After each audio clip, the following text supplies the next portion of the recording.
যে যাদের টাকা পয়সাটা হচ্ছে যে লিমিটেড, তাদের জন্য আসলে তাদের সাথে রেস করাটা অনেক টাফ হয়ে যায়। ছাত্রলীগ বলতে আসলে কি বুঝেন আমি সেটাও জানি না। ফেয়ার একটা গ্রাউন্ড প্রয়োজন, আমি তাদের মধ্যে অন্যতম। আমি সবসময় হচ্ছে যে যখন জুলাই গণ অভ্যুত্থান শুরু হলো তখন থেকে তো আন্দোলনের সম্মুখ সারিতেই ছিলাম।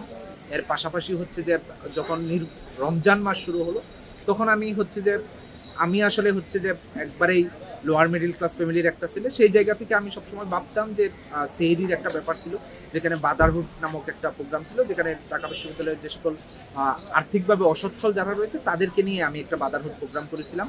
এর পাশাপাশি হচ্ছে যে আমি ইংলিশ স্পোর্টস ক্লাবের প্রেসিডেন্ট এবং প্রতিষ্ঠাতা প্রেসিডেন্ট। এবং আমি যখন ইংলিশ ডিপার্টমেন্টে আসি তখন এটার ইভেন্ট ছিল শুধুমাত্র একটা, ছেলেদের শুধুমাত্র ফুটবল হতো।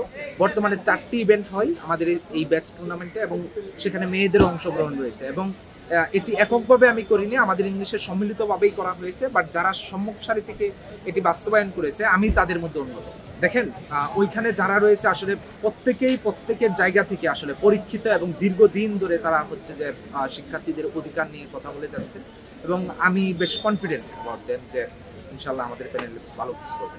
যারা 24কে বিশ্বাস করে না বা 71কে বিশ্বাস করে না তাদের ব্যাপারে আমারও সেম অপিনিয়ন, যে তারা যেন নির্বাচিত না হয় এই ব্যাপারে আমার মতামত।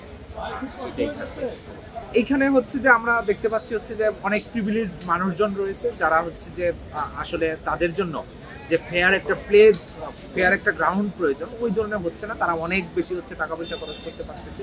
আর আমাদের ধরেন যারা হচ্ছে যে যাদের টাকা পয়সাটা হচ্ছে যে লিমিটেড, তাদের জন্য আসলে তাদের সাথে রেস করাটা অনেক টাফ হয়ে যাচ্ছে। বাট আমরা মাঠে থাকবো না, আমি সেটি আসলে বিশ্বাস করি না। কারণ আপনি ছাত্রলীগ বলতে আসলে কি বুঝেন আমি সেটাও জানি না।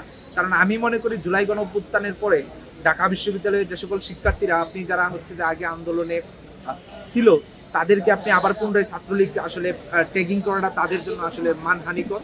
আমি মনে করি হচ্ছে যে যারা ঢাকা বিশ্ববিদ্যালয়ের বর্তমান হলগুলোতে রয়েছে তাদের যে কেউ যদি ট্যাগিং করে আমি সেটার আসলে বিপক্ষে দাঁড়াবো এবং আমি মনে করি এটা আসলে সম্ভব না।